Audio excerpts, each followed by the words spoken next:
कुचिसाके ओना, जिसे एक स्लिट माउथेड वुमन की तरह भी जाना जाता है, एक पॉपुलर जापानीज अर्बन लेजेंड है जिसने कई सालों तक जापान के लोगों को फैसिनेट किया है।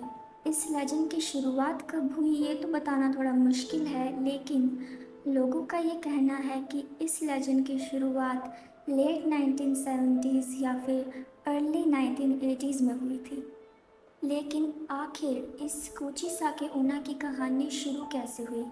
इसके लिए हमें ये जानना होगा कि कुचिसाके आखिर थी कौन। तो 16वीं और 17वीं सदी के बीच जापान में एक बेहद खूबसूरत लड़की रहती थी जो शादीशुदा थी और उसका पति एक समुराई था। अब क्योंकि उसका पति एक समुराई था तो युद्ध की वजह से उसे कई बारी अपने घर से और अपनी पत्नी से दूर रहना पड़ता था, जिसकी वजह से उसकी जो पत्नी थी वो खुद को कई बार बेहद अकेला महसूस करती थी।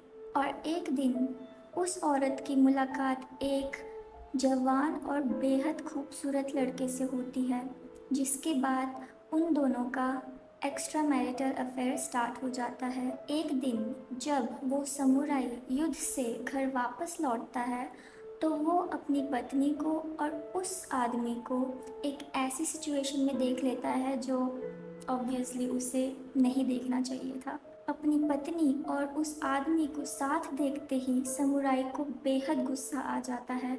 वो गुस्से में अपनी तलवार निकालता है और अपने पत्नी के चेहरे को एक कान से दूसरे कान तक चीर डालता है और साथ ही साथ वो उससे ये सवाल करता है कि अब देखते हैं कि किसको तुम खूबसूरत लगती हो।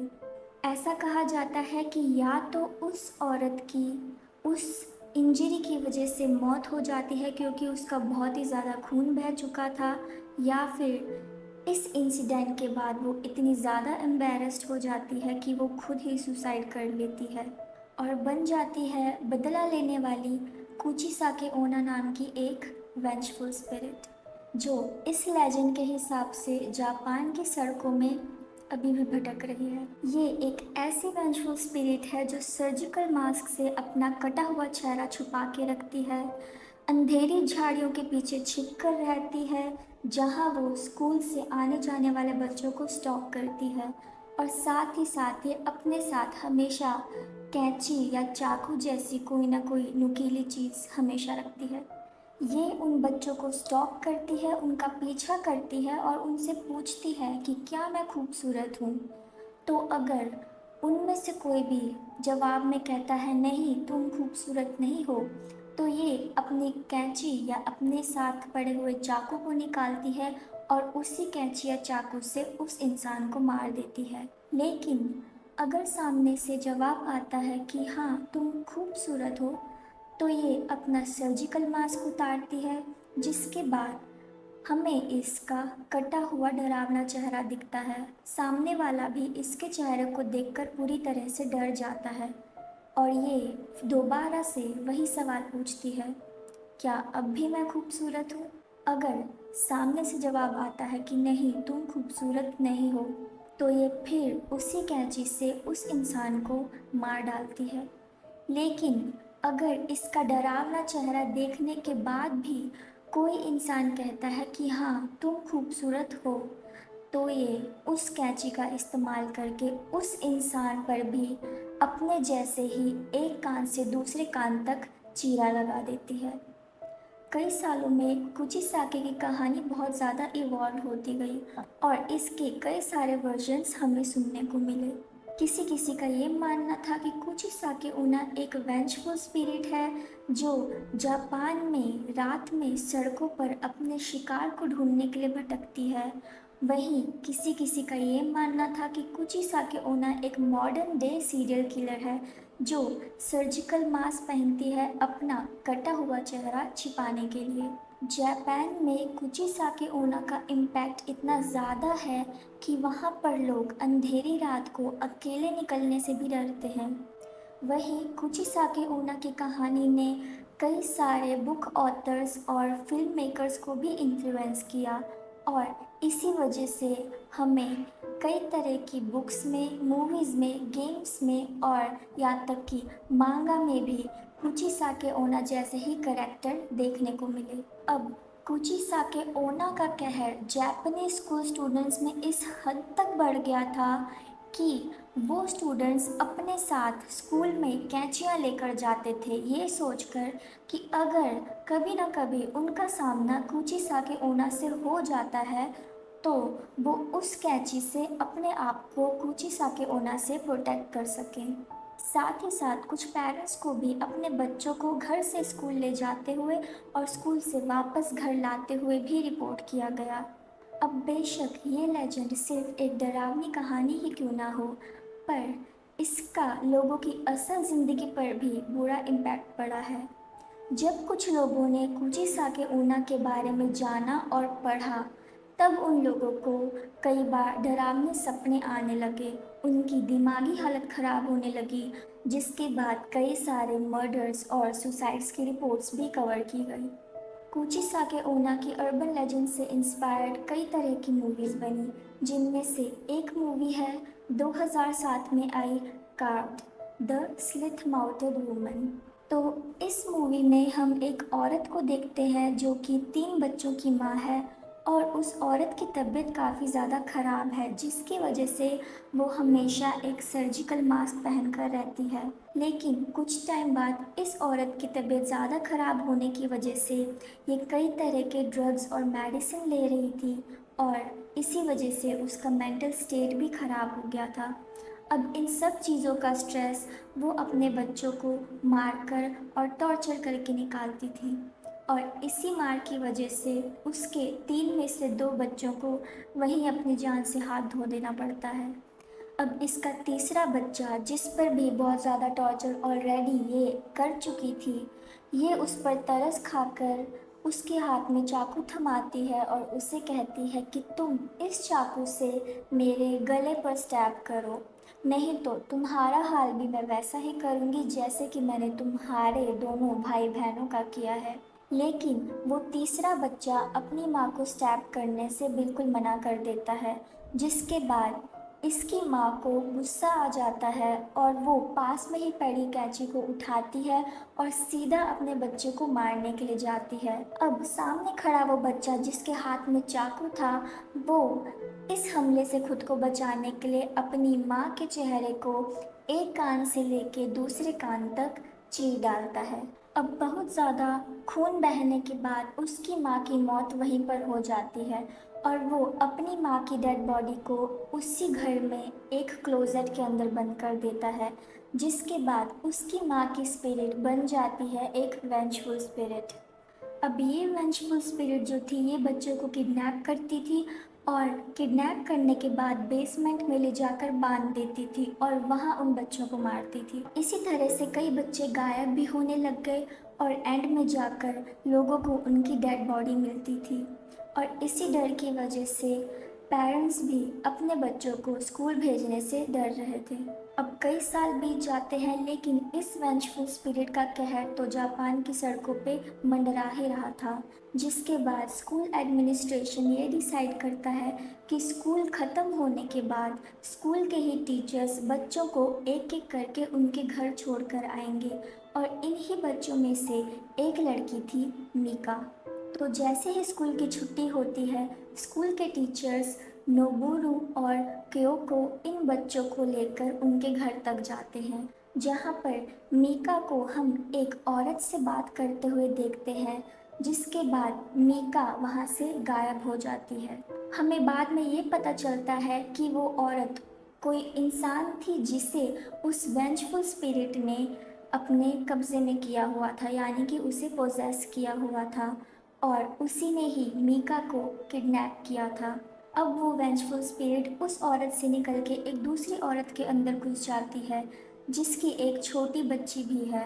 वो उसी बच्ची को किडनैप करके उसी जगह बेसमेंट में ले जाकर बांध देती है, जहाँ उसने मीका और दूसरे बच्चों को बांध के रखा हुआ था। फिर वो दोनों टीचर्स नोबुरू और क्योको मीका को बचाने के लिए वहाँ से निकल जाते हैं। साथ ही साथ नोबुरू एक बहुत ही बड़ा सीक्रेट रिवील करता है। वो ये कहता है कि ये जो वेंजफुल स्पिरिट है वो उसकी माँ की ही आत्मा है, जिसे उसने आज से 30 साल पहले मारा था। फाइनली लास्ट में इस वेंचफुल स्पिरिट को रोकने के लिए नोबुरू चाकू लेता है और जिस तरह से उसकी माँ ने उसे मारने के लिए इंस्ट्रक्ट किया था, यानी कि उसकी माँ ने जैसा उसे कहा था कि तुम मेरे गले पे स्टैब करो, उसी तरह से वो उस स्पिरिट के गले पर चाकू मारता है। अब ऐसा लगता है जैसे कि बला हमेशा के लिए टल चुकी है, लेकिन लास्ट में हम कुचिसाके ओना की स्पिरिट को क्योको के सपने में उसे हॉन्ट करते हुए देखते हैं। वहीं इसी मूवी का सीक्वल काव टू द सीजर मैसेकर में हम कुचिसाकी ओना को मयूमी सवादा नाम की लड़की की इविल अल्टर ईगो के रूप में देखते हैं, जो कि कुछ टाइम बाद मयूमी को पूरी तरीके से अपने वश में कर देती है। अब मयूमी को एक सेजी नाम का लड़का पसंद होता है जिसे वो डेट भी करने लग जाती है, लेकिन एक रात को मयूमी की बहन का एक्स बॉयफ्रेंड मयूमी को उसकी बहन समझकर उस पर एसिड फेंक देता है। वो उसकी बहन पर एसिड फेंकने इसलिए आया था क्योंकि मयूमी की बहन ने उसे छोड़कर एक दूसरे लड़के से शादी कर ली थी। बट वो लड़का गलती से मयूमी के ऊपर एसिड फेंक देता है, जिसके बाद मयूमी का चेहरा बुरी तरह से जल जाता है। इतना ही नहीं, वो मयूमी की माँ का मर्डर भी कर देता है, जिसे रोकने के लिए मयूमी के फादर उसे गोली मार देते हैं। इस एसिड अटैक से मयूमी की जान तो बच गई थी, बट मयूमी का फेस पूरी तरह से डिसफिगर हो चुका था। अटैक के बाद मयूमी की दिमागी हालत में चेंजेस आने लगते हैं और वो बहुत ही ज़्यादा वियर्डली बिहेव करने लग जाती है। और साथ ही उसी के स्कूल के दोस्त उसे म्यूटेंट गर्ल के नाम से बुलाना स्टार्ट कर देते हैं। वो अपने चेहरे को एक कपड़े की मदद से छुपाने लग जाती है और साथ ही साथ उसे हेलुसिनेशंस भी आना स्टार्ट हो जाते हैं, जहां वो एक औरत को लाल कोट पहने देखती है। अब आप सब ये सोचेंगे कि मयूमी सवादा की लाइफ में इससे ज़्यादा बुरा और क्या ही हो सकता था। आई मीन, उस लड़की पर एसिड अटैक हो चुका है, अब इससे बुरा क्या होगा। तो इससे बुरा ये होता है कि मयूमी सवादा के फादर अपने ऊपर कर्जों के बोझ के चक्कर में खुद ही सुसाइड कर लेते हैं और मयूमी का बॉयफ्रेंड सेजी, जिसे वो डेट कर रही थी, वो चोरी चुपके एक नई लड़की को देखना स्टार्ट कर देता है।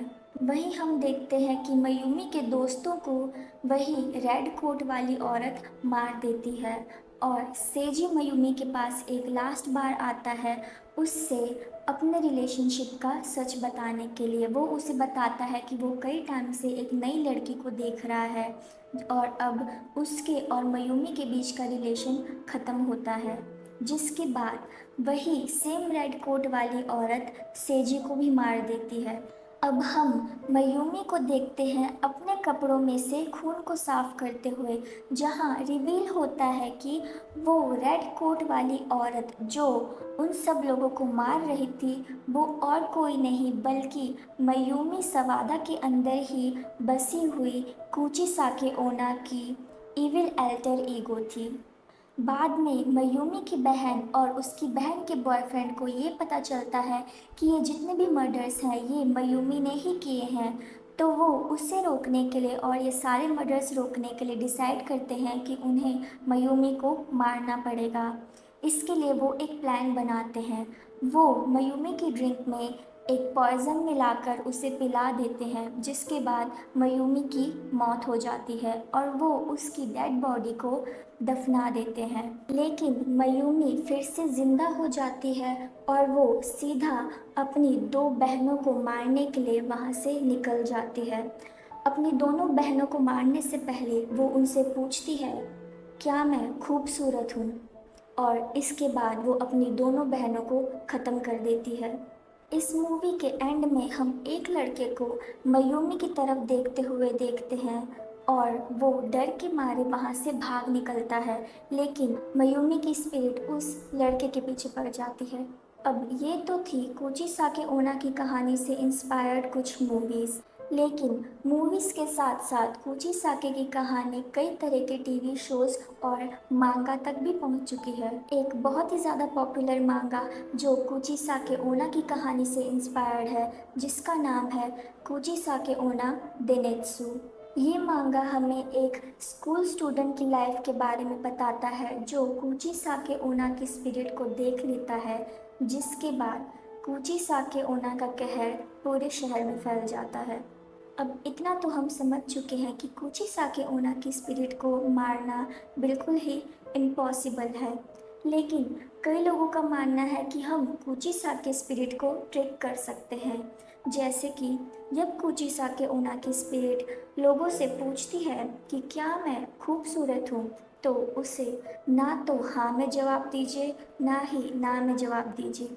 उसे या तो कहिए कि तुम एवरेज दिखती हो, और इस वजह से कूची साके ओना कंफ्यूज हो जाएगी और वहीं खड़े खड़े सोचती रहेगी कि उसे क्या करना है, जिससे उन लोगों को वहाँ से भागने का मौका मिल जाएगा।